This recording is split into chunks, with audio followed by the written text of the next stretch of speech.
Okey, Assalamualaikum dan salam sejahtera. Cikgu ucapkan kepada semua murid-murid, terutamanya murid-murid cikgu dalam kelas 4 STEM. Okey, tajuk kita pada hari ini, kita akan mempelajari bab 10, iaitu pengangkutan dalam manusia dan haiwan. Okey, yang mana kamu semua telah pun mengetahui tajuk, beberapa konsep tentang tajuk ni.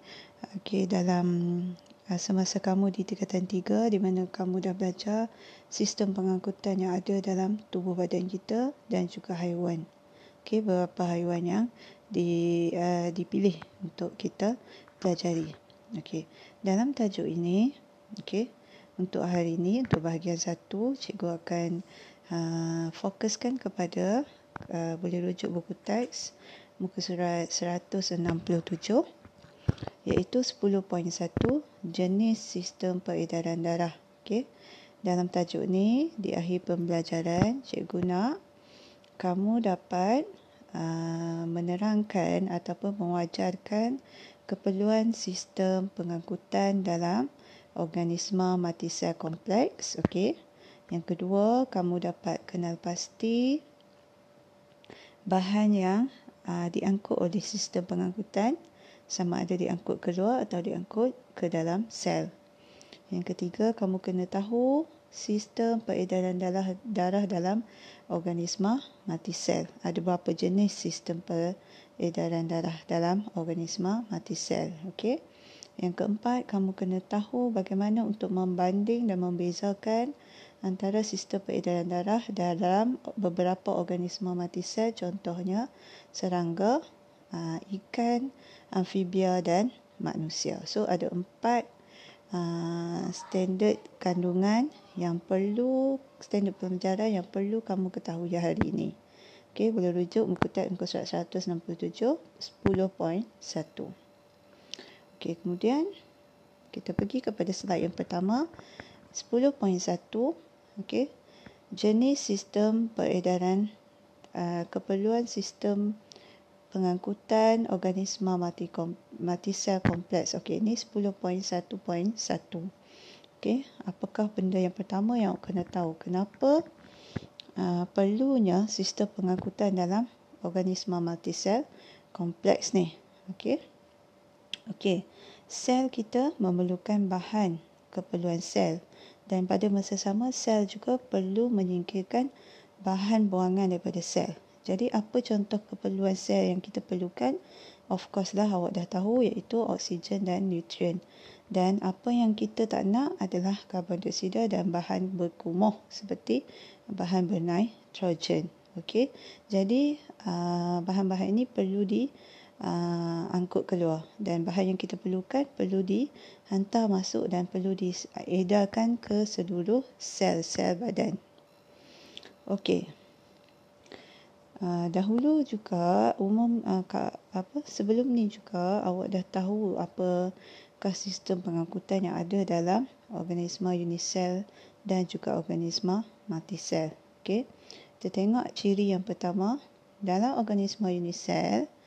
Okey, macam mana organisma unisel ni memperoleh bahan keperluan dan menyingkirkan bahan buangan adalah dengan cara resapan.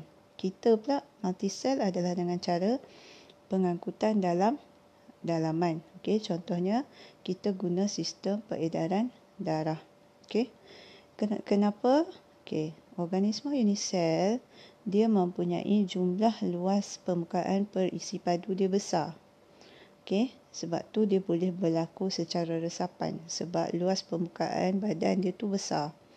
Manakala kita jumlah luas permukaan perisi padu badan kita ataupun organisma mati sel ni kecil. Okey, harus diingat, semakin besar saiz sesuatu objek atau organisma, semakin kecil nisbah jumlah luas permukaan perisi padu, dan sebaliknya lah. Okey, apabila saiz isi padu badan kecil, iaitu kita compare unisel dengan mati sel lah. Saiz unisel badan dia kecil, isi padu dia kecil. Okey, jadi isi padu badan mati sel isi padu badan dia lebih besar. Okey, jadi jarak persekitaran luar daripada sel terlalu jauh untuk pertukaran secara langsung, iaitu resapan. Maksudnya sel badan kita ni connection dengan persekitaran luar tu jauh. Jadi untuk berlaku secara resapan tu sangat susah lah. Okey, contoh ni awak boleh tengok sendiri. Okey, yang ni pun awak boleh tengok macam mana kita katakan kenapa apabila saiz badan besar, jumlah luas permukaan perisi padu tu kecil. Dan manakala apabila kenapa saiz badan kecil, jumlah luas permukaan perisi padu ni tinggi. Okey, jadi awak boleh tengok penerangan dia dalam gambar rajah di sini. Okey, ini pun juga penerangan yang sama yang telah saya ceritakan tadi. Okey, kenapa jumlah luas isi padu bagi satu organisma yang saiz dia besar, dia punya jumlah luas isi padu dia kecil. Okey, so ni dia punya penerangan dia. Okey, sekarang ni kita nak masuk kepada, tadi kita dah habis cerita 10.1.1 iaitu kenapa perlunya sistem pengangkutan dalam organisma kompleks seperti organisma mati sel. Okey, yang kedua yang awak kena tahu apakah bahan yang diangkut keluar dan ke dalam sel, awak pun dah tahu tadi. Okey, yang ketiga, apakah jenis sistem peredaran darah dalam organisma mati sel. Okey, ada dua jenis sistem peredaran darah iaitu sistem peredaran terbuka dan tertutup. Okey. Apa itu terbuka? Terbuka ni bila hemolimfa mengalir melalui rongga badan, iaitu rongga badan kita sebut sebagai hemoselom, dan membasahi sel-sel. Okey, hemolimfa ni dia ni ibarat macam cecair bernutrien yang kalau ibarat kita ni dia sama dengan macam darah. Okey. Selalunya sistem peredaran terbuka ni adalah berada pada serangga dan moluska. Moluska ni macam haiwan-haiwan, contohnya siput, siput babi, okey. Benda-benda yang ada cengkerang, okey. So haiwan-haiwan macam tu dia ada, orang kata apa? Badan dia tu ada hemolimfa. Dia tak ada darah macam kita, dia ada cecair hemolimfa. Cecair itulah yang angkut nutrien ke dalam sel-sel badan dia lah, iaitu hemoselom. Okey. So, sistem peredaran darah tertutup. Okey, darah sentiasa terkandung dalam salur darah tertutup dan berterusan ke seluruh badan. Jadi pertukaran bahan keperluan seperti oksigen, nutrien melintasi dinding kapilari darah. Okey, yang ni contohnya ikan, kumpulan ikan, amfibia dan kita. Okey, so ni gambar macam mana gambar rajah sistem peredaran terbuka. Okey, kalau sistem peredaran terbuka daripada jantung terus pergi dalam salur ni dia ada salur hemolimfa. Dalam salur hemolimfa dia ada hemolimfa, yang mana hemolimfa ni akan dibebaskan keluar untuk meresap ke dalam sel-sel badan. Okey, pada masa yang sama, bahan-bahan yang tak diperlukan akan diangkut oleh hemolimfa kembali ke jantung. Okey. Okey, yang sebelah kanan ni adalah sistem peredaran tertutup, yang mana jantung akan mengepam darah ke sel-sel badan dan bahan-bahan buangan tu akan diangkut oleh darah kembali ke jantung. Okey. Kita sekarang ni dah masuk kepada 10.1.4 iaitu membanding dan membezakan 4 jenis sistem peredaran darah dalam organisma mati sel. Okey, yang pertama kita nak tengok serangga. Okey. Kalau ikut contoh dalam buku teks dia bagi belalang kot, kalau tak salah cikgu. Okey. Dalam sistem peredaran darah serangga, serangga ni kadang-kadang dia ada satu ataupun ada yang lebih daripada satu jantung. Okey. So, jantung dia akan mengepam hemolimfa. Kita tak sebut darah, kita sebut hemolimfa melalui salur hemolimfa, bukan salur darah, salur hemolimfa ke hemoselom. Hemoselom ni dia ada sel-sel badan untuk serangga lah. Okey. Apabila jantung serangga tu mengecut, hemolimfa mengalir keluar daripada jantung ke salur darah. Bila jantung serangga tu mengecut, hemolimfa akan mengalir keluar daripada jantung, lalu ikut salur hemolimfa ke hemosilum. Okey, dekat hemosilum akan ada pertukaran bahan antara hemolimfa, iaitu macam cecair nutrien tadi, dan sel badan. Okey, maksudnya hemolimfa tadi kan dibawa cecair bernutrien, so dia akan pas segala nutrien yang diperlukan oleh badan. Okey, so berlaku secara resapan. Bila jantung serangga tu mengendur, hemolimfa akan balik semula ke jantung melalui liang seni yang kita panggil sebagai ostium. Okey, ni ostium ada gambar kat sini. Okey, ni ostium. Okey, hemosilum yang bawah ada ni. Okey, jadi bila jantung serangga ni mengecut, okey, bila jantung dia mengecut, jantung dia di atas mengecut, okey, darah hemolimfa akan bergerak masuk ke dalam hemosilum. Okey, bila jantung mengendur, hemolimfa akan balik semula ke jantung. Okey, so boleh tengok gambar rajah ni. Okey, so yang kedua, sistem peredaran darah yang ada pada ikan. Ikan ni dia ada ruang, jantung dia ada dua ruang saja. Dia ada satu atrium, satu ventricle. Okey, jadi darah dipam meninggalkan ventricle ke kapilari insang. Jadi kat sini pertukaran gas berlaku. Okey, dekat kapilari insang, dia akan mengalirkan darah beroksigen kepada kapilari sistemik. Okey, kita akan tengok gambar dia. Okey, di sini awak tengok jantung dulu. Jantung ikan dia ada satu atrium, satu ventricle.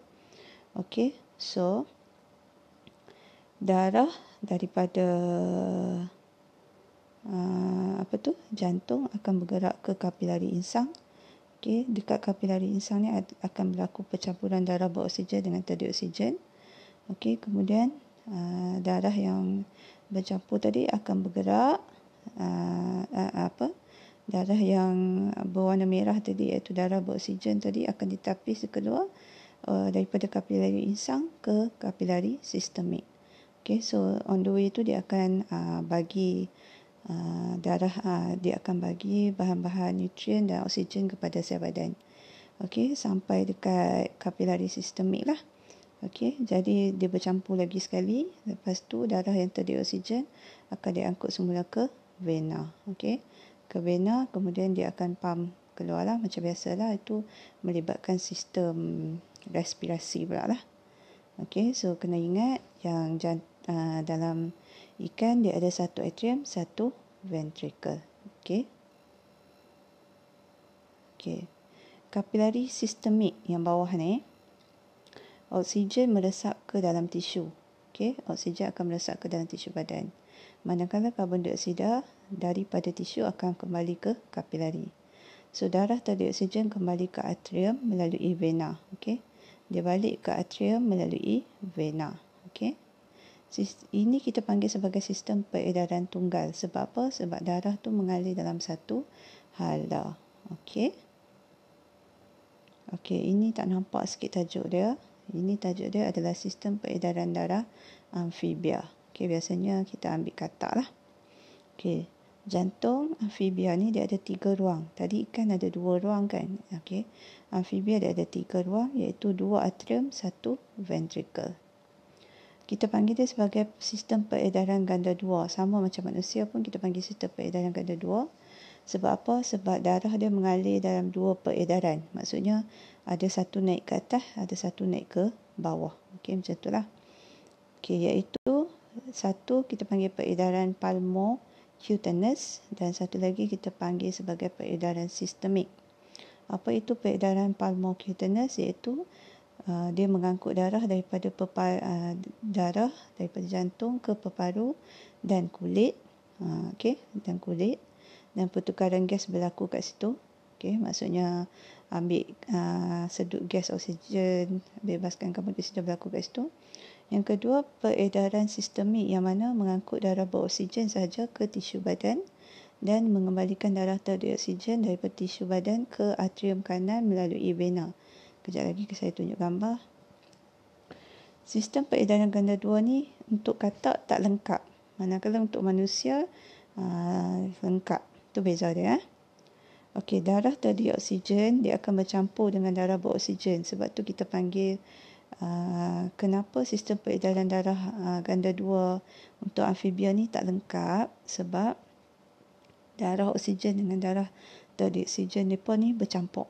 Okey, macam kita takkan bercampur sebab kita ada injak kan. Okey, so kita ada 2 ventricle dan 2 atrium, jadi tak bercampur. Macam untuk amfibia ni dia bercampur. Okey, so kalau awak tengok ini gambar rajah dia. Okey,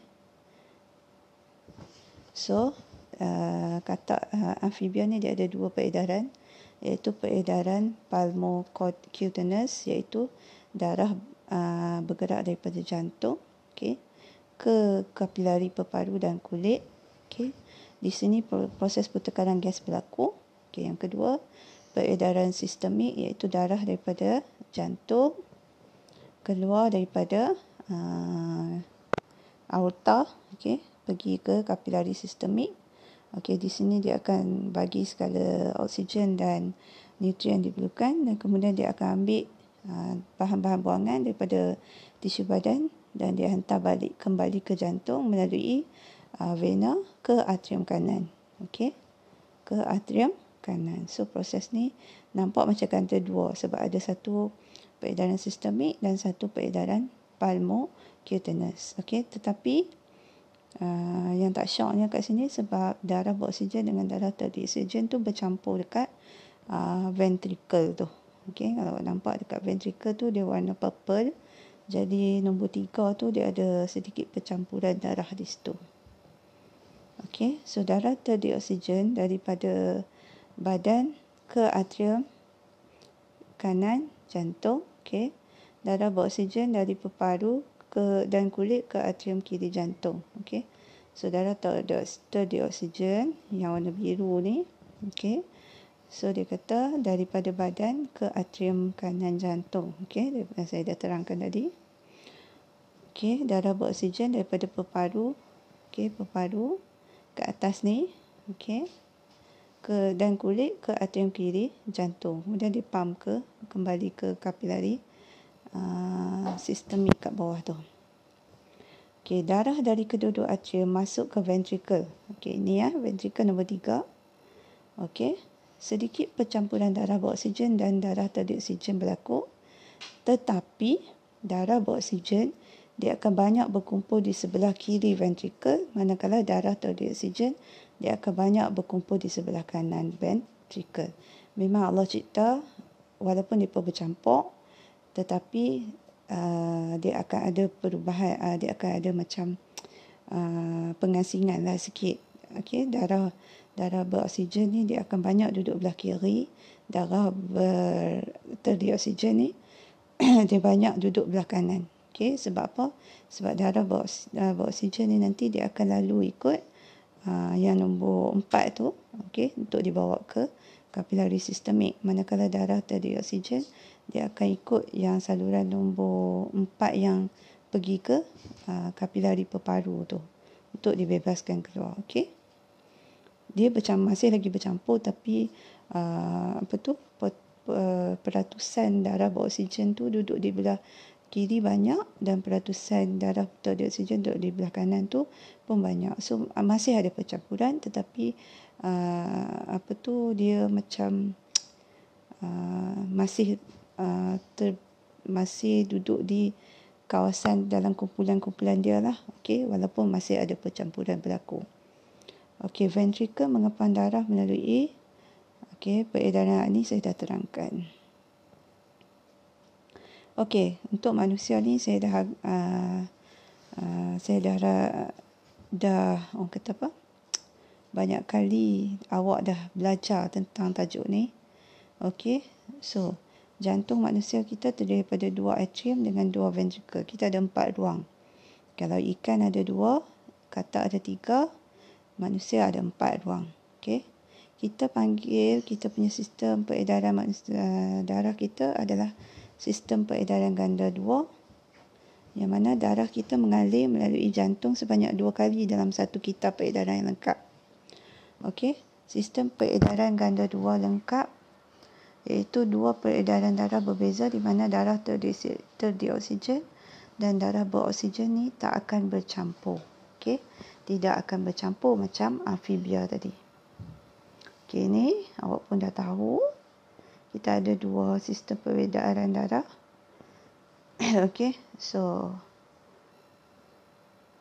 Okey, sistem peredaran darah kita ada dua, iaitu sistem peredaran pulmonari dan sistem peredaran sistemik. Sistem pulmonari iaitu sistem di mana darah terdioksigen diangkut daripada jantung ke paru melalui arteri pulmonari. Okey, dan pertukaran gas berlaku, darah beroksigen daripada paru ke jantung melalui vena pulmonari ke atrium dan ke ventrikel kiri. Okey, maksudnya sistem peredaran pulmonari ini berlaku di bahagian atas, di mana darah daripada jantung bergerak ke paru dan pertukaran gas berlaku kat sini. Okey, sistem peredaran sistemik di mana darah beroksigen dipam daripada jantung ke semua tisu badan melalui aorta. Ingat lagi ya, aorta yang duduk di sebelah kanan kita. Okey, ni dia ada label kat atas ni, yang mana aorta akan membawa darah beroksigen ke seluruh tisu badan. Dan pertukaran gas berlaku di mana tisu badan akan kembalikan bahan-bahan buangan dan darah terdioksigen kembali ke jantung melalui vena cava. Yang warna biru tu vena cava. Okey, so boleh tengok dia punya gambar rajah dia. Okey, so pulmonari tu yang daripada jantung ke paru, sistemik daripada jantung ke seluruh tisu badan. Okey, dua-duanya mengangkut darah beroksigen dan terdioksigen. Dia depends pada laluan dia lah. Okey, persamaan antara sistem peredaran darah organisma mantisel. Persamaan dia, sistem peredaran dia, semua mantisel ada sistem peredaran darah. Okey, semua mantisel ada jantung. Okey, dia mengepam darah ataupun jantung mengepam hemolimfa. Jantung dia, fungsi dia semua ada, cuma sama ada dia pam darah ataupun pam hemolimfa. Okey, sistem peredaran semua ketiga-tiga ni adalah untuk mengangkut bahan buangan dan juga nutrien. Okey, cumanya ada, okey, tadi jantung yang ada persamaan dia, ini injak no. Okey, so dalam organisma mantisel seperti manusia, kita ada injak bagi mengalirkan darah dalam keadaan satu hala. Okey, ini perbezaan dalam bentuk jadual. Okey, so boleh tengok jenis sistem peredaran darah serangga sahaja yang terbuka. Ikan, amfibia dan manusia tertutup. Okey, so bilangan peredaran serangga dia tak ada bilangan, dia memang one way macam tu je. Okey, so ikan dia tunggal, manakala amfibia dan manusia dia ganda 2. Bilangan ruang untuk serangga, jantung dia ada banyak segmen. Ostia, kalau awak ingat ostia tu. Okey, ikan dia ada 2 ruang, 1 ventrikel, 1 atrium. Amfibia dia ada 3, manusia dia ada 4. Pengasingan darah beroksigen dengan darah terdioksigen untuk serangga dia tak asingkan, untuk ikan pun tak ada pengasingan, untuk amfibia dia ada tapi tak lengkap. Dekat bahagian ventrikel tu dia masih lagi bercampur, walaupun kita dah bagi tahu darah beroksigen banyak belah kiri, terdioksigen banyak belah kanan, tapi still bercampur. Okey, so peredaran darah tunggal dan ganda 2. Darah mengalir dalam satu darah melalui jantung sebanyak 1 kali dalam satu peredaran lengkap. Okey, peredaran ganda 2. Okey, ini dia cerita apa yang dimaksudkan dengan peredaran tunggal dan ganda 2. Awak boleh bacalah. Tadi saya pun dah terangkan. Okey, so sampai di sini kita dah habis dah tajuk 10.1, iaitu tentang jenis sistem peredaran darah. Okey, so boleh ulang balik dengar dan boleh baca balik slide ini jika masih lagi tidak faham tentang tajuk mana-mana tajuk yang saya terangkan tadi. Okey, sekian, terima kasih.